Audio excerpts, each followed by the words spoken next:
What is up, guys? So for this video we're finally going to be getting this new rear end in the truck. So I've already got the truck on jack stands and got the front wheels chocked. I've also gone underneath and sprayed all of the bolts with WD-40, grabbed some brake fluid because I forgot to do that so that I can flush and bleed the brakes on all four corners. I plan on doing that while I've got this down because I'll finally be able to fully flush and bleed all the brakes all the way around.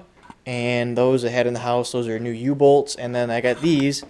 These are 3-inch drop lift blocks. They were in the old green truck a while back, and I'm going to go ahead and put these on this to make it sit pretty much level. Since removing the spare, the thing went up even higher and it's up there pretty far. And I've almost got the shocks maxed out, which is kind of sad. So I'm going to put these on. Lift blocks aren't, or lift lowering blocks, they do be either one depending on whether your axle's under or over your leaf springs. They're not the best thing to use in the world, but eventually I plan on actually properly dropping this truck and I'll go ahead and remove them or put a smaller set in. But for now, this thing will be okay. But yeah, these aren't staying in here forever. I just want to make sure that I am clear on that before I go put them in and people get upset because I'm using them. But yeah, I'm going to use those. Got new U-bolts and everything right now is pretty much ready to go. First thing I'm going to take out is the drive shaft. That thing might kind of fight a little bit. We'll see. The drive shafts don't like to come out of these. It's not as easy as taking the drive shaft out of just like a normal rear-wheel drive car or something, because this one you have to undo the U-joint from the drive shaft, as you can see right here, or from the yoke. You have to actually take those clips off and pull it all the way out. And that's the only way to remove it, so it could be interesting. I'm not going to film that portion of it. I will start filming once I have the drive shaft disconnected, and I'm going to run down there with the impact. And, well, I'm going to go and do the brake line and the breather line first, and the little plug that runs up here, and then I'll go start undoing the U-bolts and shocks. Probably undo shocks first, then U-bolts, and then I'm going to see how stubborn the leaf spring bolts are. If they're too stubborn, I'm just going to leave them up there and swap the rear ends out with them still up, because that's how I removed this axle at the junkyard. I left the leaf springs up and pulled it up the side. And if it's going to fight too much, I'll just do that with this one as well. If it's not going to fight too much and I can get them to drop, I'll go ahead and drop it and pull the rear end just straight back out. But if it's not going to work, or if they do not want to come out because they're planning on reusing all my hardware, I'm just going to remove it, you know, with the leaf spring still up. But yeah, there's really not much to removing a rear end on these. You've got just the brake lines have to be disconnected from the brake hose, and then the breather line needs to be disconnected so you can undo that and free the brake hose from it. And then you got your 2 bottom shock bolts, 4 U-bolts, which is, you know, total of 8 nuts that need buzzed off, and then leaf spring bolts in the back so you can swing them down and free the axle completely. Wheels obviously have to come off. But yeah, we're ready to go and pull this thing out, which is pretty exciting. I did take the brake lines off of this. They're sitting up on that table, just waiting for the rear end to be put on. And yeah, we're ready to go. I'm going to go get the wheels popped off and then go get drive shaft off, and then I'll sit you guys somewhere down there. We got my light going, which is a massive help down here. You can see quite a bit. These things are awesome, so yeah, we're good. I'm going to go pop wheels off, drive shaft off, and then I will be back. Alright, well, things have been going way smoother than I anticipated them going. I expected every nut and every bolt to fight me to no end to get them off. But first thing, wheels are off and drive shaft was disconnected. That was extremely easy to pop that thing off. The one at the junkyard, I didn't have like any penetrating oil or anything, though. That might have been why. But the one at the junkyard did not want to come off. This one, I mean, it came off like it should. And I also went ahead and I got the brake line, the breather, and whatever wiring harness that is disconnected from up here.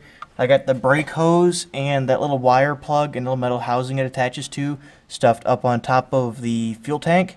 One tip for you guys, if you have to remove a hose like that and you don't want it dripping all over everything, take an orange glove like that and slide the hose in and then zip tie it up. That's what I did right there so it doesn't drip all over everything. And the breather I got off. I need 2 probably replace this hose. Here's the hose that came off of it. I might be able to just cut the end off the bottom of it and save it, but it looks like 5/16. And I have a whole bunch of that from when I did the fuel lines in the truck.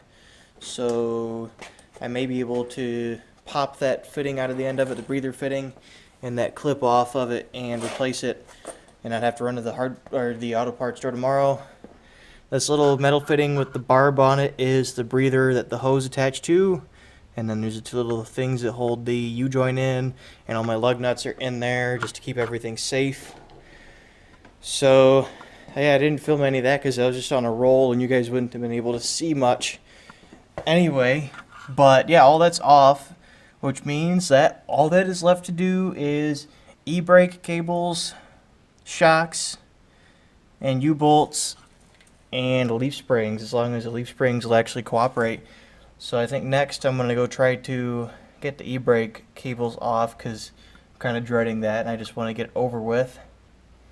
And then I'll do shocks and then U-bolts and then leaf springs and see if we can drop leaf springs down, and then this rear end will be totally free. Alright, I had to cut the e-brake cables off. This one is at least locked up, the other one probably is too, so I just chopped them off. I'll have to put new e-brake cables on it and hook them up later on in the future. But now it's time to remove shocks, then U-bolts, and then finally leaf springs. And I'll be able to just drop this thing down on the ground and pull it on out. So I'm going to sit you guys up back here by the light somewhere so you can watch everything.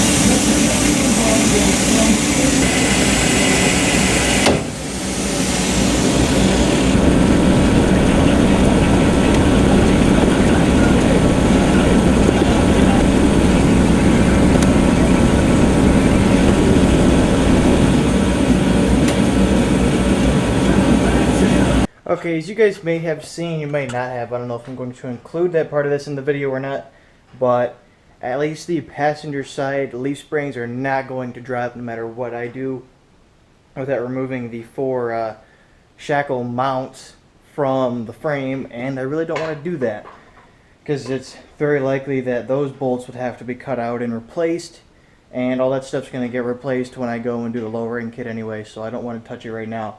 Which means that we're going to pull the rear end out without doing leaf springs. I did it at the junkyard without a jack, when only just me and one other person carrying it out with a wheel stuck on the axle. And if I did it there, I should be able to do it just fine here in the garage with the jack, where it's warm and with all of my tools available. So the rear end is free. There is nothing bolting it down. It's just suspended on the springs. So I'm going to try to pick it up by hand and see if I can just slide it over and get one end to be laying down here on the floor underneath the truck, and I'll just drag it out from there and then basically do the reverse of that to go and to put the other rear end in, and then we'll just be able to start bolting pieces back together, which hopefully will go a lot smoother than the teardown did.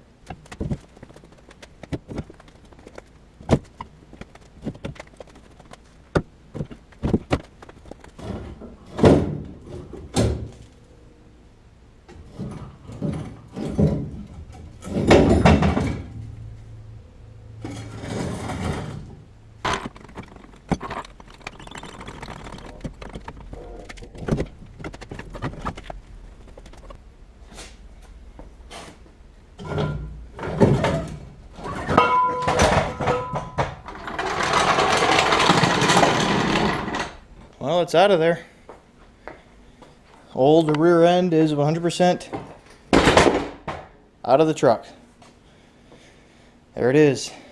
The one drum pretty much fell off of it. I was able to get that out pretty easily by hand. The only reason I struggled with the one at the junkyard was because there was a wheel on it, and there was snow all over the ground, and it was cold. Alright, well, that old pig's out of the way.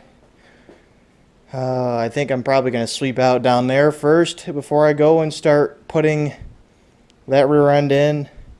And then once I've got everything swept up, I might clean the leaf springs up a little bit. I'll go get the jack, lift that rear end up, start sliding it down there and get it up on the springs.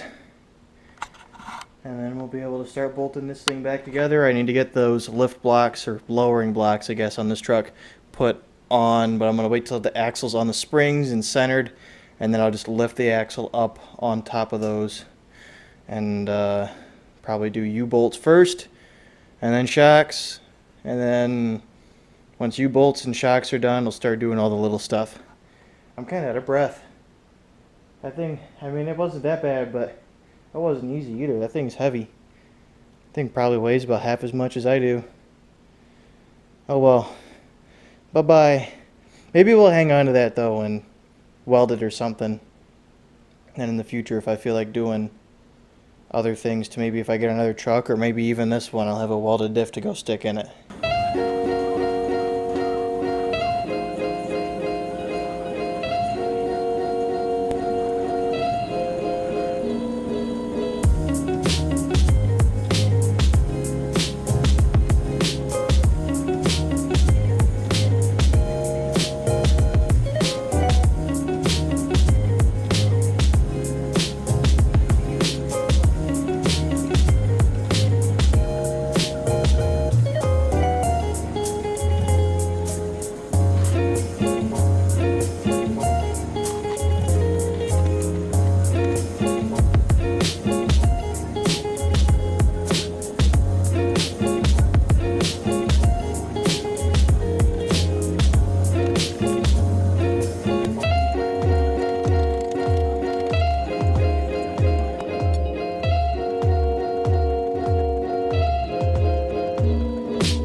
Alright, well, the rear end is in. You guys got to see me get that thing up there.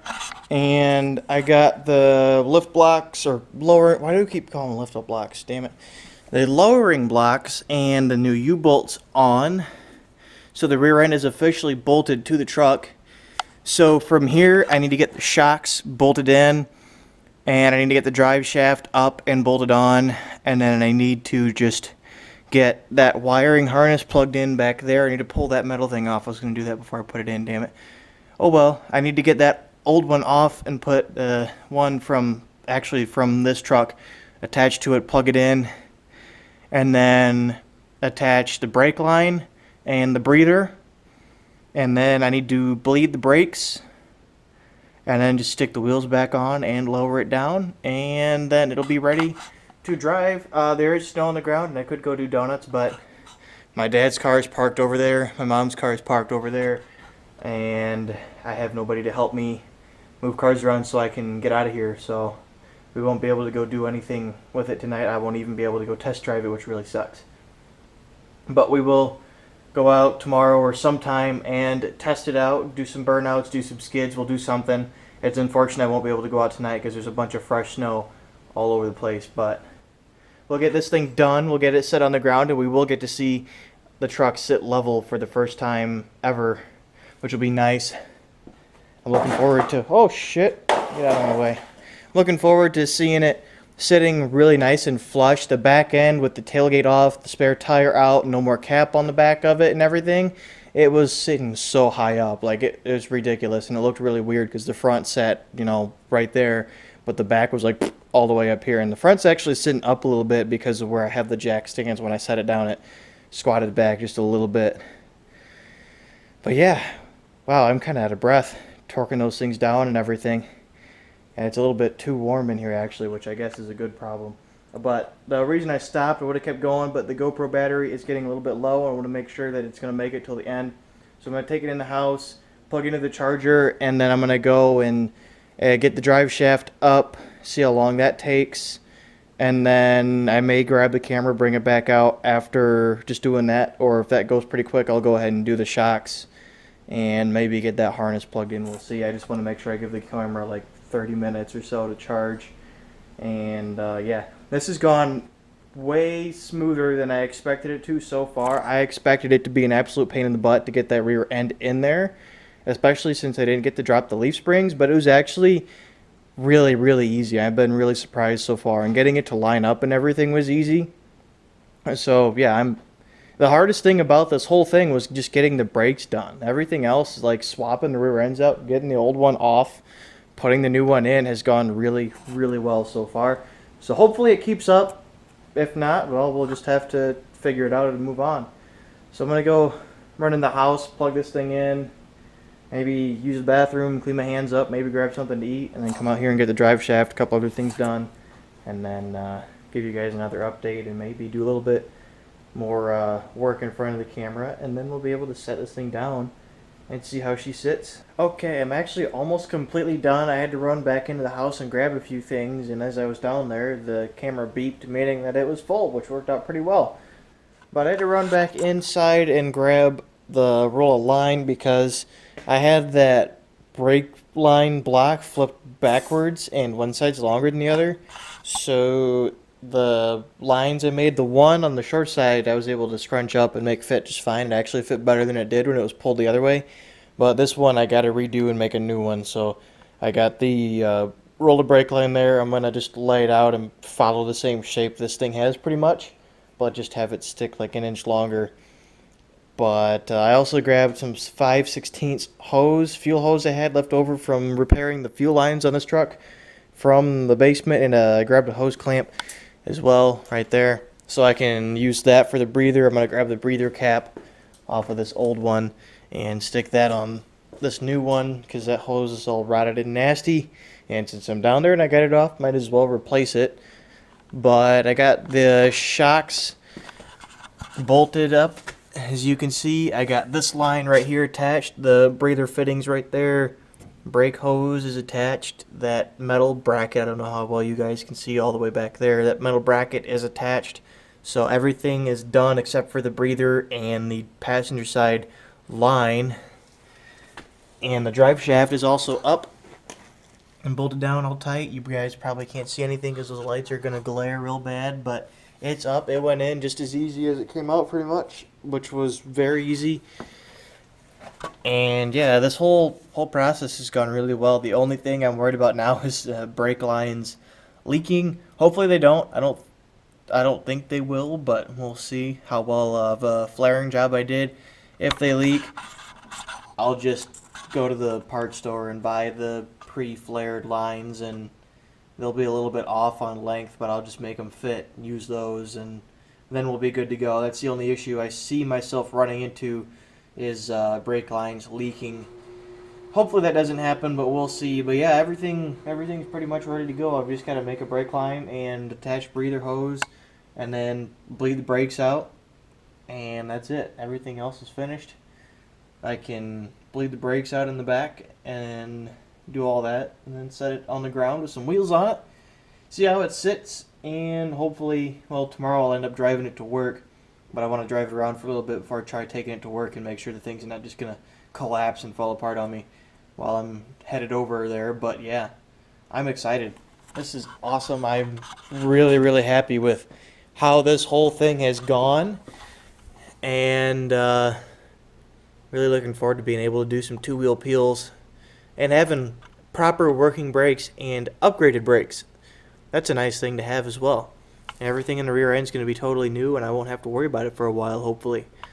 So yeah, I'm gonna go get that line done, get that on, get the breather done, and start bleeding the brakes.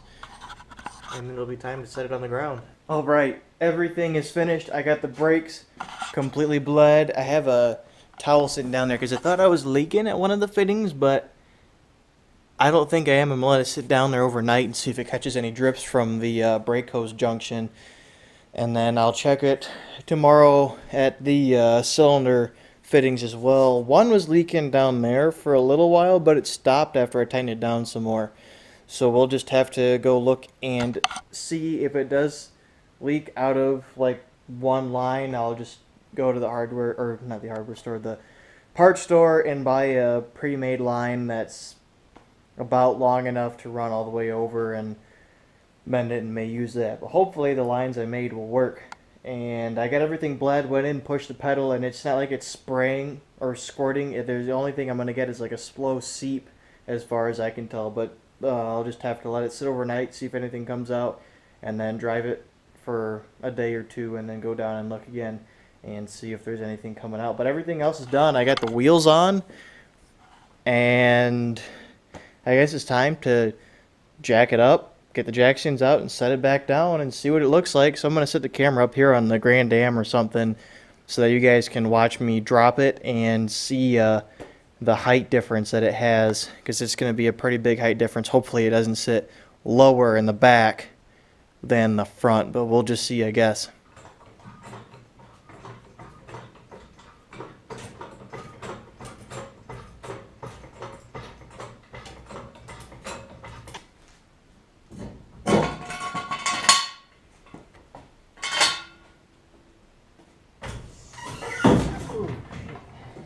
That came down really fast.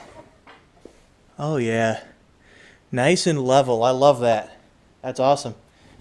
Eventually I want to put helper springs in it or something so that putting weight in it doesn't make it squat lower in the back than the front. I know that's a thing with some dumbasses with their big trucks, but it looks like shit. I couldn't believe the difference, because the thing is, when the back of the truck is sitting higher than the front, the further back you go, the higher it gets, of course. So there's a huge height difference all the way back here, because the back end was sitting probably 5 or 6 inches higher than the front, rather than like the 3 or 4 that had, you know, wheel gap difference wise. That's just so nice like that. I'm impressed. I'm gonna go measure the wheel gaps later and see if putting the tailgate on is gonna make it squat more in the back than front. Hopefully not, but yeah, that's it. That's the rear end is completely installed. There is the old crusty rear end chilling right there on the ground. New one's in, everything's dialed. The only thing I need to watch for is after I drive it for about a week, I need to go tighten everything down, retorque everything, and then I need to make sure those fittings are not leaking, and that's it. Everything else seems to be dialed. I need to go test it and see if the clutches in it are worn out or not. But yeah, I'm happy. I want to thank you guys very much for watching. This video probably ended up being a little bit longer than I wanted to, but hopefully it was still enjoyable despite its length. And that's going to be it. Please hit that like button and subscribe if you want to see some more. There's plenty more coming on the truck here. And I'll see you guys tomorrow.